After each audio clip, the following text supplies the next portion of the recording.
구약성경 사사기 9장 1절부터 21절입니다. 오늘은 가시나무 인생의 비극이라는 제목으로 말씀 좀 나누겠습니다. 잠깐 기도하겠습니다. 사랑하는 주님, 이 시간에 말씀을 묵상합니다. 깨닫게 하시고 알게 하시고 아버지의 뜻을 분별하게 하여 주시옵소서. 연약해온 것은 감추시고 주님만 홀로 높임을 받으시옵소서. 의탁하며 우리 구주 예수 그리스도의 이름으로 기도하옵나이다. 아멘. 2000년 5월 어느 날 미국의 한 농가 큰 들판에서 50대의 한 목사가 설교를 했습니다. 수많은 사람들이, 그 중에 청년들이 이 목사님의 설교를 들으려 몰려왔습니다. 그런데 그때 이 목사님이 설교하는 내용이 이랬습니다.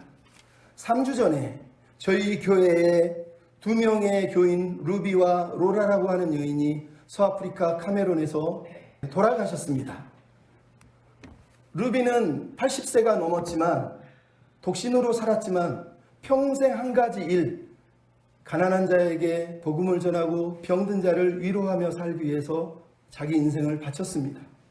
로라는 80세가 넘었고 의사였지만, 과부가 되었지만 루비 옆에서 함께 가난하고 어려운 사람들을 섬기며 평생을 살았습니다. 그러던 어느 날 자동차 전복 사고로 두 사람이 죽은 것입니다. 그러면서 물었습니다. 여러분, 이 두 사람의 인생이 비극입니까? 수많은 사람들이, 그 중에 청년들이 얘기했습니다. 아닙니다! 목사님이 말했습니다. 맞습니다. 비극이 아닙니다. 영광입니다. 왜냐하면 그들은 인생을 허비한 게 아니기 때문입니다. 이렇게 얘기를 했습니다. 그러면서 한마디를 했습니다. 제가 이제 비극에 대해서 알려드리겠습니다. 1998년 2월호 리더스 다이제스트를 펴서 거기에 써있는 내용을 읽었습니다. 밥과 페니는 노이스트 지역에서 하던 일을 그만두고 5년 전에 은퇴를 했다. 펩은 59세고 페니는 51세였다. 그들은 현재 플로리다주에서 살면서 10m짜리 트론선을 순항하면서 소프트볼을 즐기면서 조개 껍데기를 줍고 있다. 많은 사람들이 부러워하는 이 인생. 하지만 마지막 날에 우리가 다 하나님 앞에 섰을 때, 하나님이 너 살다가 뭐 했느냐라고 물어볼 때 고작 우리가 한 위대한 일이 조개 껍데기 주셨습니다. 하나님 조개 껍데기 보세요. 이렇게 말한다면 비극입니까? 영광입니까? 비극이라는 거예요. 그분이 말했습니다. 여러분, 세상은 우리에게 조개 껍데기나 줍고 살라고 거기에 수만 달러를 쏟아부으면서 그 꿈을 꾸라고 얘기하지만 저는 거절하겠습니다. 여러분에게 인생을 허비하지 말라고 말하겠습니다. 더 나은 삶을 위해서 오늘 삶을 뛰어가라고 말하겠습니다. 이렇게 설교를 했습니다. 여러분은 어떻습니까? 여러분은 혹시 인생을 낭비하고 있지 않습니까? 조개 껍데기나 주우면서 베드로가 예수님을 만나기 전에 죽은 물고기나 새는 것처럼 매일 죽은 물고기나 씌어가면서 그게 인생의 전부인 줄 알고 그렇게 살고 있지는 않습니까? 하나님이 마지막 날에 우리에게 찾아오셔서 너 뭐 했니? 라고 물어볼 때 여러분은 무슨 대답을 하시렵니까? 하나님 죽은 물고기 샜어요. 하나님 조개 껍데기 수집해서 우리 집 예쁘게 꾸몄어요. 여러분, 그게 우리의 대답이 되어야 되겠습니까? 오늘 본문 9장에 나오는 아비멜렉이라고 하는 사람의 이야기는 평생 고작 한 게 자기를 위해서 조개 껍데기나 줍고 죽은 물고기나 세다가 죽은 인생이라고 들려주고 있어요. 단 한 번뿐인 인생인데 고작 자기를 위해 살다가 불행하게 죽은 인생을 허비한, 낭비한, 덜 떨어진 인생이라고 얘기하고 있는 거예요.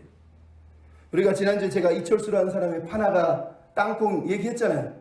땅콩에 대해서 다시 읽어드릴게요. 땅콩을 거두었다. 덜 익은 놈일수록 줄기를 놓지 않는다. 덜 된 놈, 덜 떨어진 놈.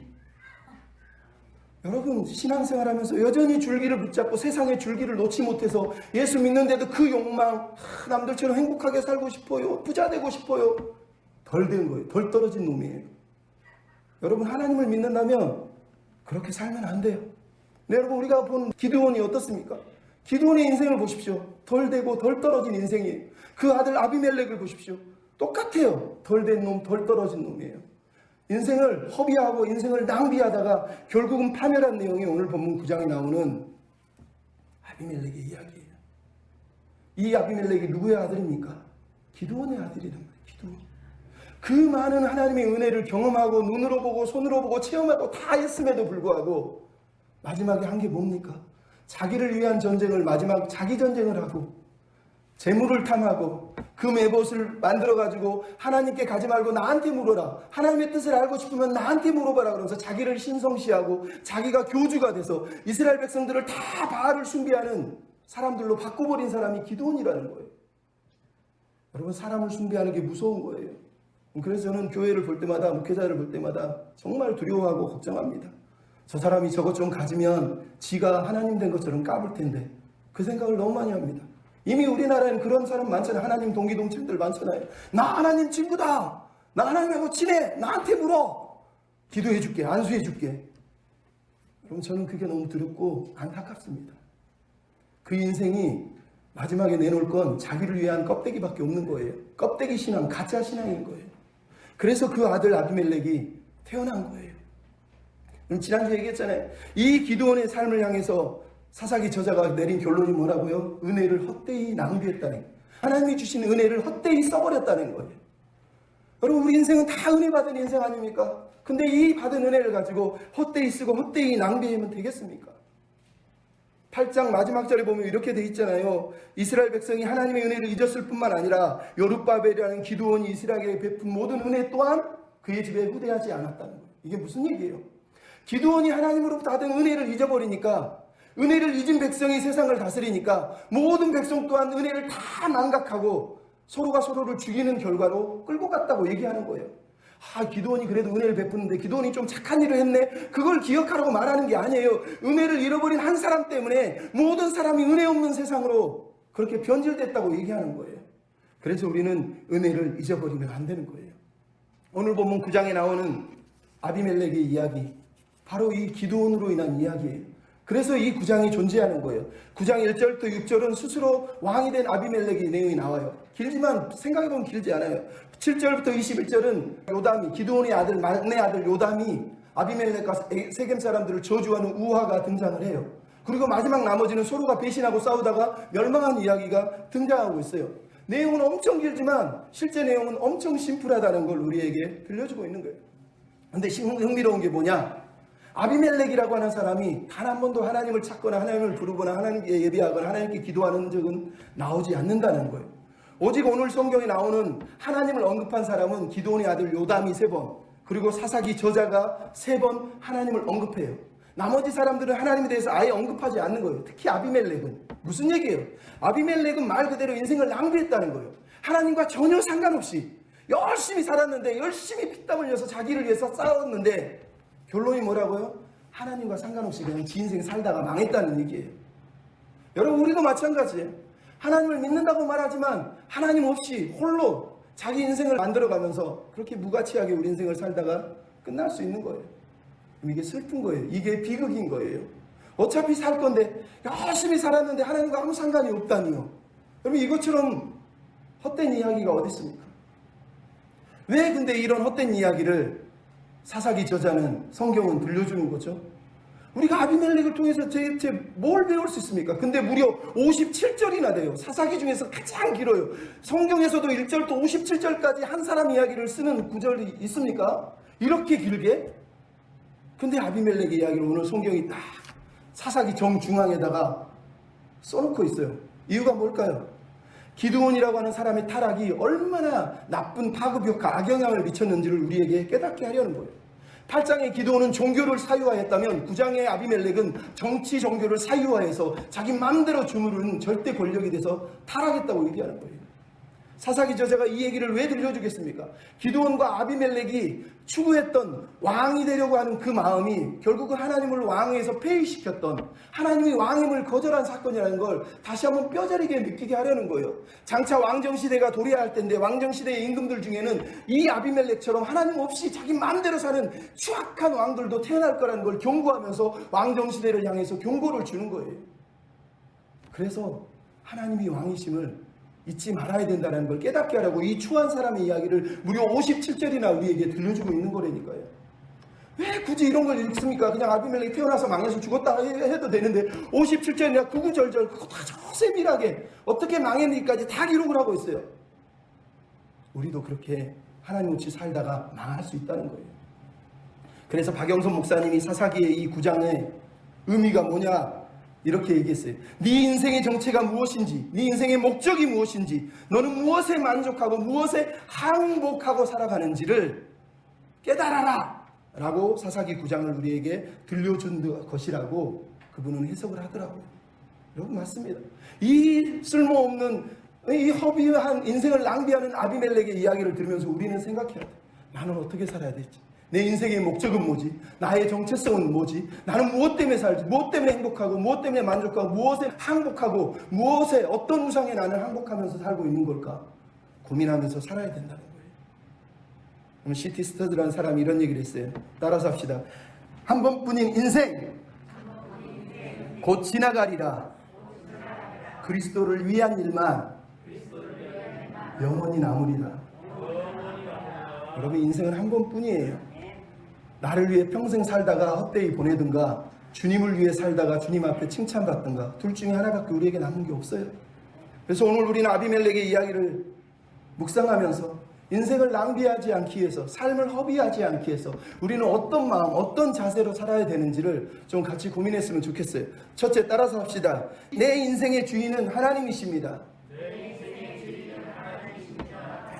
인생의 주인은 하나님이라는 얘기예요. 나는 내 것이 아니라 하나님 것이라는 거예요. 즉 내 삶은 하나님의 꿈과 하나님의 비전과 하나님의 목적과 하나님의 계획에 의해서 움직여 나갈 때 가장 행복한 인생을 산다는 거예요. 하지만 내가 그분의 뜻을 거절하고 내 마음대로 뛰어갈 때 나는 열심히 살았고 나는 행복해 보이지만 사실 하나님과 상관이 없는 인생을 낭비한 삶을 사는 존재로 끝난다는 거예요. 여러분 그게 오늘 보면 아비멜렉의 이야기예요. 여러분 먼저 기드온이 불러온 악영향이 뭡니까? 가족과 민족을 다 타락시켰다는 거예요. 그 중에 하나가 그의 마지막 씨앗인 아비멜렉이에요. 오늘 보면 1절은 그가 뭐라고요? 스스로 왕이 되려고 했다고 1절 2절에 얘기하는 걸 보게 돼요. 여러분 사사기에서 자기 스스로 사사가 되거나 자기 스스로 왕이 되는 사람은 없어요. 심지어 기드온도 하나님이 불러서 세운단 말이에요. 근데 지금 이 사람은 뭐예요? 하나님은 상관없어요. 내가 사사가 되고 내가 왕이 돼서 내가 룰링을 내가 다스리겠다라고 스스로 결정을 했다라고 우리에게 얘기하는 거예요. 그래서 자기 고향, 자기 어머니의 고향인 세겜에 가서 세겜 사람 외가 친척들을 다 불러 모아서 그들을 회유하면서 70명 기드온 아들보다 나 한 명을 섬기는 게 더 유익하지 않냐. 그리고 바알 브릿신전에서 은 70세겔을 받아서 기드온의 아들 70명을 처참하게 살해했다 하는 이야기가 1절부터 6절에 나오고 있어요. 여러분 왜 세겜이라고요? 아비멜렉의 어머니가 세겜 사람이에요. 근데 우리가 이미 8장에 보면 나오잖아요. 기드온에게는 많은 아내들이 있는데 아내라고 부르는데 왜 아비멜렉의 어머니는 세겜의 첩이라고 부르냐는 거예요. 그 이유는 이미 기드온은 많은 아내를 둔 것 자체도 잘못이지만 첩이라는 단어는 아내로서 자격이 없다는 거. 무슨 얘기예요? 이방 여인이라는 뜻이에요. 이스라엘 여인이면 그나마 아내로 불러줄 텐데 이방 여인이기 때문에 첩이라고 불렀다는 거예요. 이게 아비멜렉의 슬픔이에요. 그는 70명의 기드온의 아들 사이에서 외톨이처럼 미운 오리새끼처럼 살고 있는 거예요. 서자라고 하는 슬픔, 서자라고 하는 아픔, 나는 정통성을 갖지 못했다라고 하는 그 상처 때문에 분노하면서 자랐던 거예요. 그러다가 어느 날 참을 수 없어서 그 슬픔을 폭발해서 자기 외가 친척들을 회유하고 나 한 사람만 섬겨라. 기드온의 70아들이 무슨 의미가 있냐. 그러면서 그들을 처참하게 살해했다라고 오늘 본문이 얘기하고 있는 거예요. 그럼 이 비극의 시작이 어디라고요? 1절에 나오는 여룻바알의 아들, 여룻바알의 아들이기 때문에. 이게 무슨 얘기예요? 계속 성경이 여룻바알을 강조하는 이유는 기드온은 하나님이 여룻바알, 즉 바알과 싸우는 사람으로 세웠는데 바알과 싸워야 될 사람이 그것을 잊어버리고 바알에게 우상 숭배하고 바알에게 항복했기 때문에 그 아들이 태어났다라고 우리에게 지금 들려주는 거예요. 이 기드온의 비참함 때문에 그 아들이 이런 괴물이 태어났다라고 우리에게 얘기하고 있는 거예요. 슬프지 않습니까? 왜 아들이 아버지를 보며 좋은 걸 못 배울까요? 아버지가 좋은 걸 안 보여주잖아요. 아버지 기드온의 세속적인 욕망을 어려서부터 보고 살았어요. 70명의 아들 가운데서 내가 높임을 받을 수 있는 비결이 뭐야? 저놈들을 다 밟고라도 올라가야 돼. 아버지처럼 영화를 누리고 아버지처럼 세상 권세를 누리는 방법은 힘을 갖는 거야. 권력을 갖는 거야. 파워를 갖는 거야 라고 하는 마음을 이미 이 사람은 품었다라고 얘기하는 거예요. 기드온이 교주가 된 그 삶을 보면서 왕이 된 삶을 보면서 나도 아버지처럼 살면 서자의 서러움을 벗어날 수 있겠지라고 마음을 먹었다는 거예요. 이게 슬픈 거예요. 그래서 그는 하나님을 믿는다는 가짜 신앙을 가진 기드온을 보면서 가짜 신앙이 아니라 아버지 뒤에 숨겨진 진짜 욕망, 거짓된 욕망인 그 욕망을 보고 나도 아버지처럼 되겠다라고 마음을 품었다는 거예요. 아비멜렉 뜻이 뭐라고요? 내 아버지는 왕이다. 아비가 아부, 히브리어로 아부, 아버지. 아람어 아바, 아빠. 참 재밌죠? 아비, 아빠, 아부. 다 이게 한국 아버지, 아비 다 비슷하지 않아요? 참 신기해요. 네 애비 누구니? 너가 아버지 뭐 하시누? 영화 친구에 나오잖아요. 우리 아버지 깡패입니다. 오늘 본문에 아비멜렉 뭐라? 우리 아버지 왕입니다. 이러고 있는 거예요. 그럼 그 아버지에게 이런 괴물이 태어났다고 오늘 본문이 말을 하고 있는 거예요. 아버지를 닮은 게 아니라 아버지의 가장 못된 것, 가장 나쁜 것만 쏙쏙 다 빼닮았다는 거예요. 우리가 9장을 읽어보면 아비멜렉의 행동이 다 아버지 기도원하고 똑같은 모습으로 등장을 하고 있어요. 스스로 왕이 되려 하죠. 뿐만 아니라 자기에게 말 안 듣는 사람을 쫓아가서 2번의 전쟁을 치러서 복수를 하면서 인생을 마무리하고 있어요. 여러분 이게 기도원이 했던 짓 아니에요? 뿐만 아니라 기도원이 예배하고 여호와 샬롬을 만났던 그 자리에서 그는 우상 숭배를 하는 것을 보여줘요. 아버지랑 똑같은 행동을 하는데 아버지의 가장 나쁜 것을 다 닮았다는 거예요. 그럼 그게 오늘 본문이 우리에게 들려주고 있는 비참함이에요. 그럼 오늘 보면 그가 어떻게 했습니까? 하나님은 전혀 상관이 없이 바알 브릿 신전에 가서 은 70세겔을 받았대. 바알 브릿이 지난주에 말했죠. 무슨 뜻이냐? 언약의 바알이라는 뜻이에요. 이스라엘 백성은 여호와 하나님, 언약의 주 하나님 여호와가 있어요. 기드온도 하나님을 믿는다고 그랬어요. 근데 결국 기드온과 기드온 이스라엘 백성들이 뭘 했다고요? 바알과 언약을 맺었다는 거예요. 하나님 당신은 내 언약의 신이 아니시고 바알이 내 언약의 주인입니다 라고 믿고 있는 사람들이 있었다는 거예요. 그 신전에 가서 은 70세겔을 정치 자금을 받은 거예요. 우리가 남이가 그러면서 그 집에 가가지고 사람들을 설득하고 나서 정치 자금 은 70세겔을 받았다는 얘기를 하는 거예요.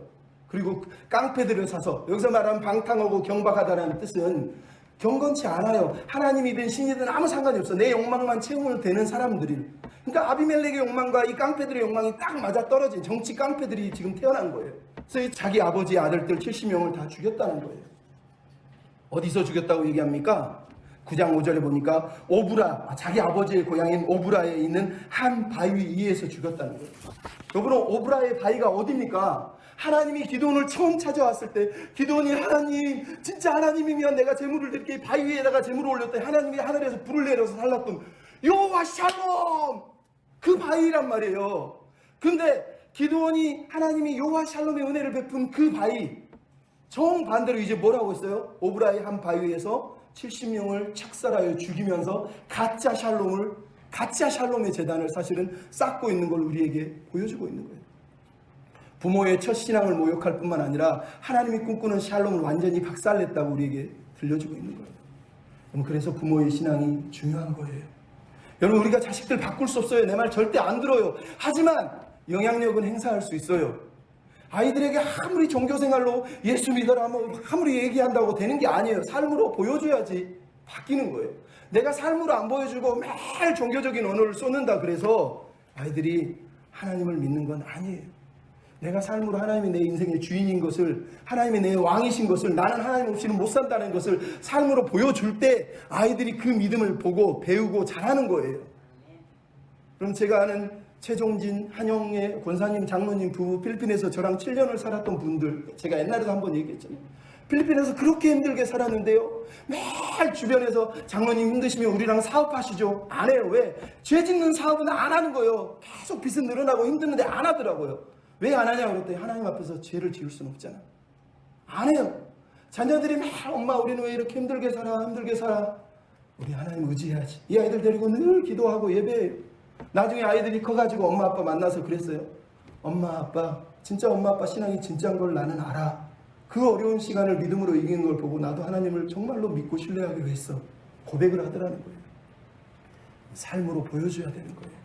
옛날에 제가 한번 들려준 지현호 선교사님 아십니까? 어려서부터 그냥 자기 아버지가 경찰이었는데 돌아가시고 자기 동생이 죽는 걸 보면서 하나님이 어딨어? 하던 그 탕자가 되려던 그 인생을 하나님이 만나주셔서 변화시켜 주시고 캐나다의 선교사가 되게 하시고, 그 어머니의 신앙, 어머니가 늘 기도하면서 끌어안고 기도하고 날마다 기도하면서 이 아이를 붙들고, 그러면서도 누가 어려운 사람 있으면 가서 믿음으로 도와주는 걸 보면서 어머니의 신앙을 조금씩 배우면서 아들도 그걸 배워요.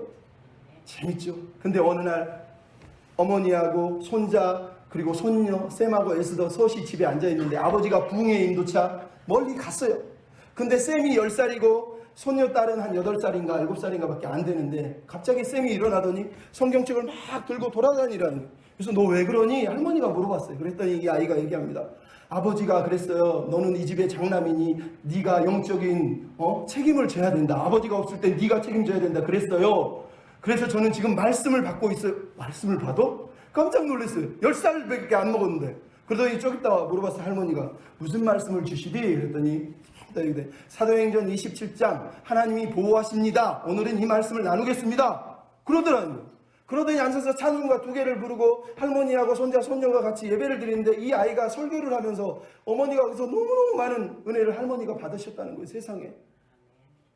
이것도 놀라운데 어느 날은 할머니가 치매가 걸리고 어머니조차 병이 들어서 누워있고 그래서 남편인 이 지연호 선교사님이 집에 와서 너무 걱정이 돼서 하나님 어떻게 합니까? 설거지를 하다가 여호와께 감사하라면서 찬양하면서 오히려 하나님을 찬양하고 있어요. 저기서 아들이 쌤이 자기 동생 에스더를 불러서 에스더 이리 와! 네. 아버지가 너 왜 그래? 그랬더니 아버지 우리 지금 위급한 가정의 위기가 닥쳤는데 제가 볼 때 아버지는 예배를 못 드릴 것 같으니까 우리 둘이 예배를 드릴 거예요. 그러더니 에스더 이리 와! 그러든지 앉혀놓고 우리 가정이 위기다! 같이 기도하자! 10살 먹었는데 어디서 그 신앙이 왔다고요? 할머니에게 아버지에게 본 그 신앙을 아이들이 본 거예요. 여러분 우리가 보여주지 않으면 가짜예요. 앞에서 아무리 떠들고 사랑 얘기해도 집에서 두들고 때리고 볶고 절대로 변하지 않습니다. 여러분 오늘 보면 기도원의 이야기가 그거 아닙니까? 아버지의 마음이 진짜 믿음이 아니었으니까 그 아들이 아버지 뒤에 숨어있는 그 욕망을 본 거예요. 아 저게 세상의 힘이구나. 내가 권력을 가지면 많이 가지면 나는 행복해질 수 있구나. 그래서 그것을 신으로 섬기고 숭배해버린 거란 말이에요. 여러분 이런 삶을 살면 안 됩니다. 그럼 오늘 보면 기드온과 아비멜렉이 추구하는 왕권에 대해서 그래서 하나님이 경고하고 있는 거예요. 하나님이 왕이시라는 걸 제발 깨달았으면 좋겠다라는 걸 말씀을 하고 싶으세요. 오늘 본문에 그래서 이야기의 중심이 뭐예요? 9장 6절에 나오잖아요. 뭐 2절부터 나오지만 세겜이에요. 세겜. 근데 6절에 재밌는 말이 나오죠. 세겜에 있는 상수리 나무 기둥 곁에서 아비멜렉을 왕으로 삼았다는 거예요. 여러분 이 단어가 무척 중요한 거예요. 왜 세겜입니까? 왜 세겜? 여러분 이게 중요한 거예요. 세겜은요 원래 아브라함이 하나님으로부터 부름을 받고 처음 가나안 땅에 들어온 곳이 창세기 12장 7절에 세겜이에요. 거기서 하나님을 만나고 제단을 쌓은 곳이 세겜이란 말이에요. 근데 세겜은 또 어떤 데요? 창세기 34장에 보면 야곱의 딸 디나가 세겜 사람들 가나안 문화를 보고 유혹이 돼서 넘어가서 성폭행을 당하고 그래서 거기서 야곱의 아들들이 살육을 벌여서 세겜 사람들을 다 쳐서 죽인 자리가 세겜이에요. 근데 여호수아 24장 마지막 절에는 또 뭐가 나와요? 여호수아가 이스라엘 백성을 다 불러 모아놓고 얘기합니다. 나와 우리 가족은 여호와만 섬길 것이다. 너희는 선택해라. 너희가 하나님을 섬기겠다고 하나님은 믿지 않는다. 너희는 분명히 배신할 거야. 그랬더니 백성들이 뭐라고 외칩니까? 아닙니다. 우리는 여호와를 섬기겠습니다. 너희가 이 일의 증인이다. 우리가 증인이 되겠습니다. 정말 너희가 하나님을 섬기려면 그 목소리에 청종하고 섬겨야 된다. 그랬더니 이스라엘 백성 또 얘기합니다. 우리가 모두가 여호와의 말씀을 청종하고 섬기겠습니다. 라고 강력히 얘기합니다. 그때 여호수아가 세겜 거기에 돌기둥을 쌓고 상수리 나무 아래 거기서 율법책을 묻고 그리고 거기 세겜에 요셉의 뼈를 묻었다라고 여호수아 24장이 얘기해요. 여러분 이게 무슨 얘기인지 아시겠어요? 세겜은 믿음의 선조들이 살았던 땅이에요. 하나님만 바라보고 언약 백성들이 꿈꿨던 그 꿈의 땅, 하나님 말씀으로만 살겠다고 했던 땅이에요. 하지만 그 땅에서도 어느 누군가는 유혹이 돼서 세상이 부러워서 하나님의 언약 백성을 잊어버리고 세상을 쫓아가다가 처참한 사륙을 당했던 땅이 바로 이 세겜 땅이라는 거예요. 근데 지금 뭘 하고 있어요? 아비멜렉이 이 세겜 땅에서 언약의 하나님을 향하여서 예배하고 있는 것이 아니라 언약의 하나님께 제단을 쌓고 있는 것이 아니라 아브라함이 쌓았던 제단이 있는 곳, 여호수아가 상수리 나무 아래 큰 돌을 그리고 말씀을 읽었던 그곳에서 그 상수리암의 돌기둥 앞에서 그는 사람들을 처참하게 죽이고 스스로 왕이 됐다고 얘기하고 있는 거예요.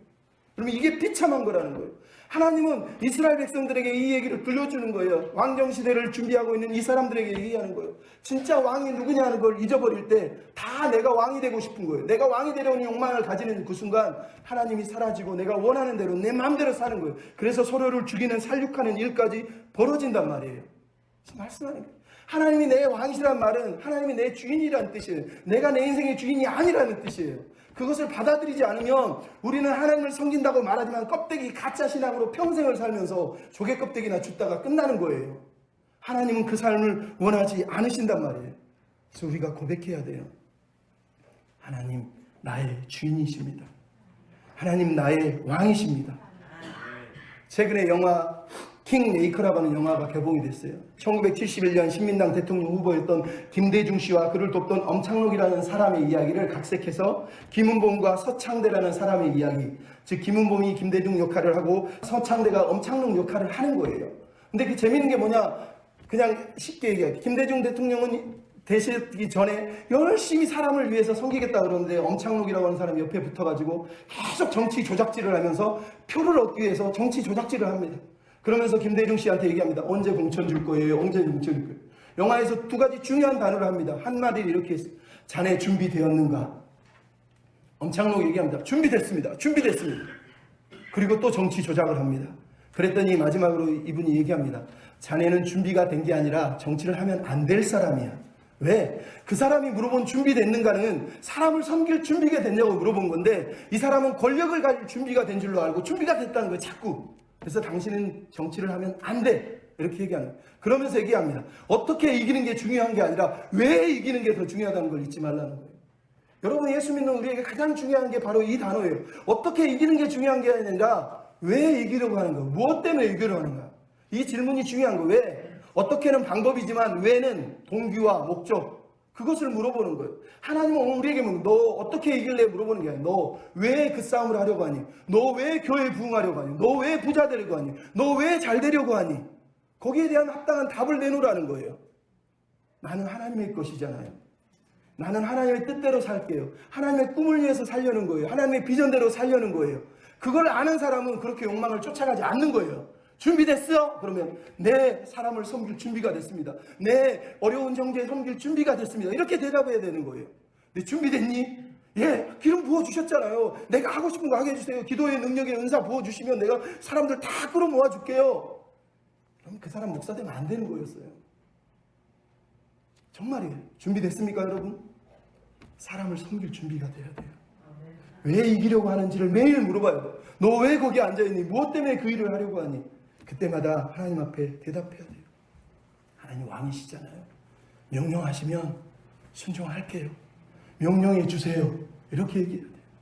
앨런 노블이라고 하는 사람이 책을 최근에 쓴 책 중에 나는 나의 것이 아니다라는 책을 썼는데 거기에 이런 내용이 있어요. 우리가 하나님 앞에서 해야 될 유일한 것은 빈손과 하늘을 향한 손바닥이다. 무슨 얘기예요? 항복을 이기는 거예요. 항복. 인간은 어떻게 성공할지에 대해서 고민하는 존재가 아니라 그분의 명령에 순종하는 존재가 된다. 어떻게 성공할지를 고민하는 건 우리에게 허락된 것이 아니에요. 우리에게 허락된 일은 단 하나예요. 그분의 명령에 순종하는 거예요. 여러분의 인생에 여기에 보좌가 있습니다. 그 보좌는 한 명만 앉을 수 있어요. 누가 앉아야 됩니까? 예수님이 앉으셔야 돼요. 하나님이 앉으셔야 돼요. 예수님은 여러분 카운셀러로, 여러분 자문하러, 여러분 스텝으로, 여러분 성공을 위해서 응원해 주려 온 게 아니라니까요. 그분은 왕으로 오신 거고 우리는 그분 밑에서 나의 주인이십니다. 명령해 주십시오. 순종하겠습니다. 이러려고 온 거예요. 그 예수님을 자꾸 나의 종처럼, 마법의 요종 지니처럼, 내 하인처럼 부려먹기 위해서 이거 응답해줘, 저거 응답해줘, 저거 들어줘, 내가 원하는 꿈 이루어줘. 그럼 이게 아비멜렉이고 이게 기드온이에요. 하나님은 그러려고 오신 게 아니에요. 우리는 하나님 앞에 물어봐야 돼요. 하나님의 꿈, 하나님의 비전에 내가 합당합니까? 하나님의 마음에 합당합니까? 두 번째로 따라합시다. 하나님이 부르신 자리가 있습니다. 하나님이 부르신 자리가 있다는 거예요. 이게 무슨 얘기예요? 나를 부르신 그 삶에 만족하고 감사해야 된다는 얘기를 하는 거예요. 여러분, 오늘 본문 7절부터 21절은 요담이라고 하는 사람이 도망치면서 그리심산에서 아비멜렉과 세겜 사람들을 향해서 저주를 하고 있어요. 내용이 뭐예요? 나무들이 모여가지고 나무들에게 왕이 되달라고 얘기하는 이 내용을 통해서 헛된 인생, 가치 없는 인생을 사는 인생들이 얼마나 비참한지를 들려주고 있는 거예요. 웃기지 않습니까? 막 나무들이 모여와가지고 감람나무에게 왕이 되어주세요. 무화과나무에게, 포도나무에게 왕이 되어주세요. 마지막에 가시나무에게 왕이 되어주세요 했다는 거예요. 우리 어릴 적 동요 기억하죠? 뽕나무가 뽕하고 방구를 끼니 대나무가 대끼로 야단을 쳤네. 참나무가 점잖게 하는 말 참아라. 요즘 아이들은 어떻게 한다고요? 똥 써라. 참지 말고 싸라는 거예요. 참 웃긴 노래죠. 근데 여러분, 오늘 성경에 이런 얘기가 있는 거예요. 나무들이 모여가지고 왕을 뽑는데요. 진짜 황당하죠. 근데 여러분, 이게 슬픈 거예요. 왜? 지금 아비멜렉의 인생을 요담이 쫙 봤을 때 아비멜렉이 뭐라고요? 가시나무라는 거예요. 가시나무. 여러분, 가시나무 같은 인생이 얼마나 비참합니까? 가시나무가 뭐예요? 열매도 없어요. 사실은 진짜 가시나무는 이파리도 없어요. 가시밖에 없는 거예요. 나무를 이렇게 하는 건 하나도 할 수가 없는 거예요. 근데 다른 나무들은 다 거절을 했는데 가시나무만 왕이 되겠다고 했다는 거예요. 여러분, 다른 나무들이 왕 되달라고 했더니 요구한 것에 대답이 뭐였어요? 어찌 나무들 위에 우쭐대리요. 9절, 11절, 13절에 어찌 나무들 위에 우쭐대리요. 이게 무슨 얘기인지 아세요? 있는 척하는 걸 말하는 거예요. 사람들 귀에 기울여 여기 다 혈이 갔다 그러면서 막 빈둥빈둥 거리는 얘기를 지금 하고 있는 거예요. 그러니까 자격도 없는데 조건도 안 되는데 마치 왕이 된 것처럼, 왕이 아닌데도 왕처럼 막 까불까불 거리고 있는 모습을 지금 빗대는 풍자예요. 우쭐대리요. 여러분, 교회 다니면서 우쭐대는 걸 행복해하고 우쭐대는 걸 사랑하는 사람들이 많아요. 예수 믿는데 남들 앞에 어깨동 올리고 막 우쭐대면서 자기 사랑하고 싶은 그런 욕망들이 우리한테 다 있단 말이에요. 근데 감람나무, 무화과나무, 포도나무는 어떻게 우쭐대겠니? 라고 거절을 했다고 오늘 본문이 말하고 있는 거예요. 마치 무슨 얘기예요? 미친놈, 지가 왕인 줄 아네? 가시나무한테 욕하는 거예요. 그래서 옛날에 영화 제목이 뭐예요? 미지왕, 미친놈 지가 왕자인 줄 알고, 이런 영화 제목의 영화가 있었어요. 그럼 미친놈 지가 왕인 줄 알고 있다고 지금 가시나무라고 욕하고 있다니까요. 여러분, 우쭐댄다는 게 우리나라 옛날 말이 뭐였어요? 탱자탱자 한다는 거예요. 탱자탱자가 무슨 얘기인지 알죠? 옛날에 양반들이 공부는 못하는데 계속 집에서 공자왈, 맹자왈 이렇게 읽으니까 공자, 맹자 말하지 말고 제발 좀 실속 있는 삶을 살아라. 아무것도 못하면서 그냥 허둥대냐 보내냐. 그래서 탱자탱자, 공자, 맹자의 자자를 돌리다 보니까 아, 탱자가 있구나. 그래서 탱자탱자 하지 마라. 이랬다는 거예요. 아니, 능력도 안 되는데 계속 공자를 맹자를 하는 거, 그거 탱자탱자 노는 거라는 거예요. 쓸데없이 인생을 허비한다는 거예요. 오늘 본문이 아비멜렉에게 하는 얘기예요. 네 인생 그렇게 사는 거, 그거 허비하는 거, 인생 낭비하는 거, 인생이 가시나무로 끝난다는 거예요. 뿐만 아니라 이건 누구를 향한 저주예요? 세겜 사람과 밀로 사람을 향한 저주예요. 왜? 나무들이 가시나무에게 왕을 삼아달라고. 나무들이 그랬다네. 나무들. 이 나무가 누구예요? 세겜 사람들, 밀로 사람들이란 말이에요. 이 세겜 사람, 밀로 사람들이 결국 가시나무를 왕으로 삼았다는 거예요. 근데 왜 이게 비참합니까? 가시나무에 그늘이 없잖아요. 근데 오늘 보면 가시나무가 뭐라고요? 나는 그늘이 있으니 내 그늘에 숨어라. 안 그러면 너희를 다 불살이겠다. 15절에 얘기하고 있어요. 비극인 거예요. 그래서 가시나무에 어떻게 그늘이 있습니까? 누가 가시나무에 와서 쉴 수가 있냐고요. 자기는 아무에게도 그늘이 되어줄 수 없고 오히려 찌르고 죽일 수밖에 없는 존재인데 가시나무가 지금 왕이 되겠다는 거예요. 여러분, 기드온이 했던 일이 뭐예요? 사사기 8장에 보니까 자기를 대적한 숙국과 분해할 사람들에게 내가 너희를 가시와 찔레로 죽일 거야 그러더니 실제로 찔러 죽이잖아요. 아버지를 똑같이 나쁜 것만 닮아서 이놈이 지금 하는 게 그거예요. 자기는 가시나무예요. 가시로 다 죽여버린다는 거예요. 그 얘기를 우리한테 들려주고 있잖아요. 얼마나 비참합니까? 여러분, 가시나무 인생이 그래서 비참한 거예요. 하덕규 시인과 천장 조성모 씨가 불렀던 노래 가시나무. 내 속엔 내가 너무도 많아 당신의 쉴 곳 없네. 내 속엔 헛된 바램들로 당신의 쉴 자리 없네. 이거를 가시나무 인생은요 쉴 수가 없어요. 작은 새도 날아왔다 가시에 찔려서 놀래서 달아나는 게 가시나무라니까요. 근데 이 가시나무 인생이 되려고 이렇게 버럭버럭 애를 쓰는 이 아비멜렉을 보면서 요담이 얘기하는 거예요. 가시나무 같은 인생이다. 헛된 인생이다. 인생을 낭비하면서 살다가 죽겠구나. 그 얘기를 하는 거예요. 이 가시나무 인생이 어디 나온지 아세요? 사무엘하 23장 7절에 다윗이 마지막 신앙고백을 하면서 가시나무는 손으로 만질 수 없나니 칼과 창으로 걷어다가 불에 불살라야 된다. 그 악한 가시나무가 누구라고요? 사울 왕이에요. 사울 왕. 다윗은 사울 왕을 말하는 거예요. 사울 왕처럼 악한 인간들은 가시나무처럼 불에 불살라질 거라는 거예요. 사울 왕이 왜 가시나무가 됐죠? 하나님으로부터 기름 부음을 받았고 왕으로 삼았는데 자기 전쟁을 하고 자기가 제단을 쌓고 자기가 예배를 드리고 그러다가 결국은 남의 목에 의해서 아비멜렉처럼 처참하게 죽임을 당해요.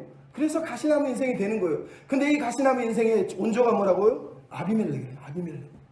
그 결말이 20절에 나오잖아요. 20절에 뭐라고요? 아비멜렉의 부르이 당신을 살리던가 아니면 당신들이 아비멜렉을 살라 죽이던가 서로 죽이다가 끝난다는 거예요. 왜? 가시나무는 품을 수가 없으니까 그냥 찔러 죽인다는 얘기를 하고 있는 거예요.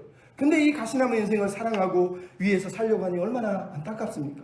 근데 여기에 놀라운 얘기가 들려있죠. 가치 있는 삶을 사는 길, 의미 있는 삶을 살 수 있는 길이 들려있잖아요.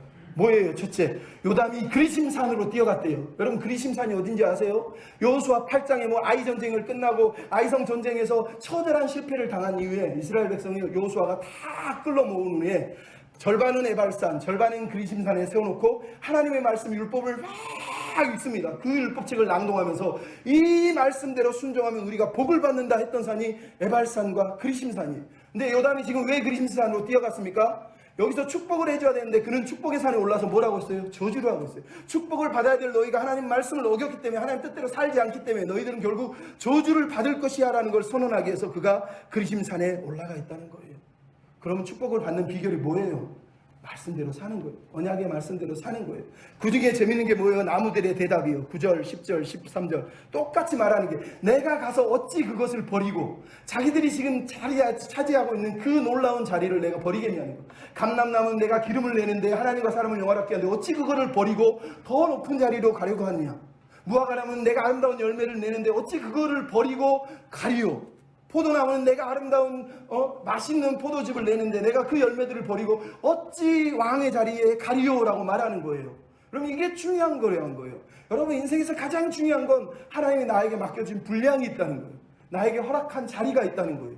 그 자리에서 정말 해야 될 일은 어떻게 올라갈까가 아니라 어떻게 하나님을 영화롭게 하고 어떻게 사람을 기쁘게 할까, 하나님과 사람을 기쁘게 하고 영화롭게 하고 섬길까를 물어보는 것이 우리가 해야 될 자리라는 거예요. 그럼 이게 중요하다니까요. 마틴 루터는 그래서 그런 거예요. 목사들만 아니라 젖지 않은 아이도 구두 닦는 사람도 하나님을 영화롭게 해드릴 수 있다. 심지어 로렌스 신부라는 사람은 설거지라고 옷을 입고 신발을 터진 것들을 꼬매면서도 하나님의 임재를 그 자리에서 느끼면서 하나님을 영화롭게 했다니까요. 그러니까 여러분, 오해하지 마세요. 하나님을 영화롭게 하는 삶은 내가 막 엄청난 일을 하는 게 아니라 내게 주어진 현재의 자리에서 하나님이 원하는, 하나님을 영화롭게 사람을 섬기는 삶, 그것이 하나님이 기뻐하는 것이라고 얘기하는 거예요. 여러분, 감람나무가 아세요? 감람나무는요, 나이를 1000년 이상을 살아갑니다. 줄기 안에 모든 것이 텅텅 비었어도요 1000년을 살아냅니다. 심지어 잘라내도 옆에서 다시 자랍니다. 근데 이 감람나무가 성장해서 열매를 맺는데 7년이 걸리고요, 완숙한 나무가 되는데 15년이 걸린다는 거예요. 그 모진 시간, 아름다운 인고의 세월을 거쳐서 감람나무가 됐는데 고작 높아져서 가시나무처럼 살려고, 고작 높아져서 가시나무 인생처럼 살다가 가려고, 그것은 안 하겠다는 거예요. 내가 왜 그걸 버리냐는 거예요. 그럼 무슨 얘기인지 알겠어요? 높아지려고 많이 해가지고 더 누리려고, 그거는 의미 없는 거라는 거예요. 지금 하나님이 원하는 건 얼마나 높아질까, 얼마나 맞을까, 얼마나 위에 갈까가 아니라 내가 지금 주어진 삶의 자리에서 하나님을 영화롭게 하고 사람을 섬기고 하나님의 기쁨이 되는 삶을 사는 것이다라고 요담은 놀라운 통찰력을 가지고 우리에게 들려주고 있는 거예요. 당신은 감람나무, 당신은 무화과나무, 당신은 포도나무인 거예요. 포도나무가 무화과나무 될 필요 없고 무화과나무가 감람나무 될 필요 없고요, 감람나무가 가시나무 될 필요가 없다니까요.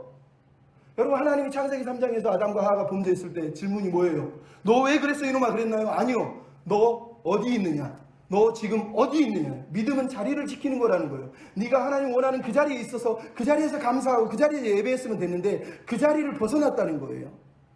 신앙은 자리를 지키는 거예요. 여러분, 예배의 자리를 지킨다는 뜻이 아니라 하나님을 예배하는, 하나님을 영화롭게 하는, 하나님의 허락된 자리, 하나님이 놓아준 그 자리에서 하나님을 높여드리는 모습, 그것이 하나님이 기뻐하는 삶이에요. 그래서 로마서 12장에 뭐라고 그럽니까? 믿음의 분량대로 하나님을 섬겨라. 고린도전서 7장은 뭐라고 그럽니까? 형제들아, 너희의 부르심을 따라 부르심 받은 그대로 살라는 거예요. 부르심 받은 그 자리에서 하나님을 섬기라고 얘기하는 거예요. 그럼 이게 하나님이 우리에게 원하시는 삶이에요. 정신 차려야 돼요. 하나님 우리를 왜 부르셨는지, 무엇 때문에 부르셨는지 잊어버리면 안 된다니까. 그 자리를 딱 버티고 서서 하나님이 기뻐하는 삶을 살아야 돼요. 하나님을 영화롭게 드리는 삶을 살면 되는 거예요. 괜히 남들보다 비교하면서 나는 좀 더 높아지고 싶은데 내가 왕이 될 비결이 있구나, 가시나무처럼 난 높아질 수 있겠네, 그런 꿈을 꾸는 그 순간 그 사람은 이미 하나님의 영광에서 벗어나 버린 거라는 거예요. 잊지 않아야 돼요. 우리가 피겨 선수 중에 김혜리라는 선수가 최근에 피겨를 탁 마치고 세계 10위권 안에 들었어요. 탁 피겨를 끝내고 들어오는데 코치가 들어오자마자 얼굴 뺨을 따다다닥 때렸어요. 사람들이 깜짝 놀라서, 아니 뺨을 왜 때려, 선수가 잘하고 들어왔는데. 근데 나중에 뭐라고요? 어머니가 항상 그랬다는 거예요. 코치에게 이 아이가 혹시 그만해지면 정신 차리고 뺨을 때려달라는 거예요. 이게 중요한 거예요. 누군가 아비멜렉이 뺨을 팍 때려야 돼. 정신 차리시까. 우리도 마찬가지예요. 좀 죄송하지만 내 뺨 때려주는 사람이 필요한 거예요. 그게 사모님이든 와이프든 집사님이든 고사님이든 남편이든 애들이든 여러분 때려주게 해야 된다니까요. 막 한 대 때리면 이 새끼야 내가 누군 줄 알고 그러면서 달려들면 절대 변하지 않습니다. 한 대 맞아줘야 돼요. 예? 옛날에 김순철이 기억하시죠? 노래 뭐예요? 정신 차려.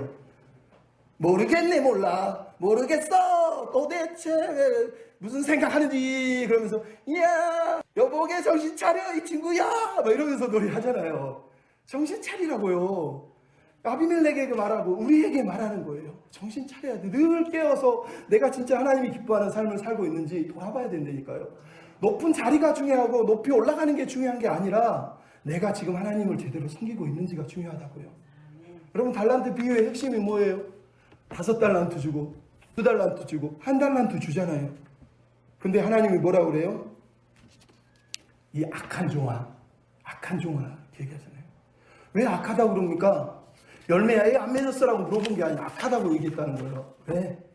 하나님이 원하는 삶을 그 자리에 살 수 있었는데 그렇게 살아내지 않았기 때문에 그 얘기를 우리에게 하고 있는 겁니다. 여러분 그러면 잊지 말아야 됩니다. 하나님이 내 인생의 주인입니다. 나는 예수님을 만나서 그래서 가장 행복한 사람이에요. 하나님 때문에 난 너무너무 만족해요 라고 고백하면서 여러분의 자리에서 하나님을 영화롭게 하고 사람을 섬기고 사람을 기쁘게 하는 존재, 하나님은 그 존재를 원하시는 겁니다. 우리 아까 같이 불렀던 찬양 한번 마지막으로 부르면서 하나님 정말 그렇습니다. 내가 하나님이 원하시는 삶을 살 수 있도록 도와주시옵소서. 주님을 만난 것이 가장 행복이라고 고백하게 하시고 주님 때문에 감사하며 살도록 도와주십시오. 이런 믿음의 고백을 같이 드리고 마쳤으면 좋겠습니다. 내 평생에 나의 평생에 가장 복된 일은 내가 예수님을 만난 것이 나의 평생에 가장 잘한 일도 가장 잘한 일은 내가 예수님을 주로 섬긴 것이 다시 한번 나의 평생에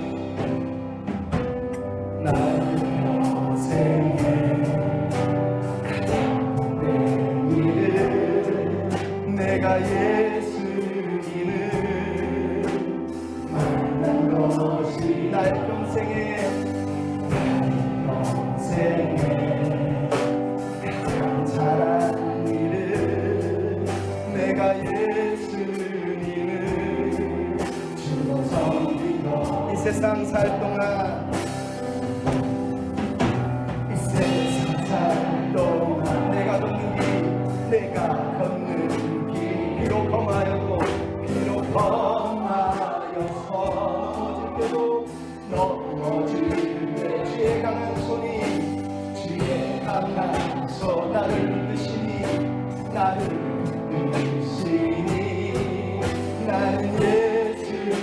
예수님을 주로 섬기며 나는 주를 섬기는 것에 후회가 없습니다. 고백합시다. 나는 주를 섬기는 것에 후회가 없습니다. 내가 걸어온 모든 시간 다 주의 은혜니 내가 걸어갈 모든 날도 주만 섬기며 살리 오직 예수님을 부르며 우리 한 번 더 부르합시다. 주를 섬기에 후회가 없습니다. 나는 주를 섬기는 것에 후회가 없습니다. 내가 걸어온 모든 시간 주의 은혜니 내가 걸어간 모든 날도 주만 섬기며 살리 오직 예수님을 부르며 살아갈 것이 나의 이것이 나의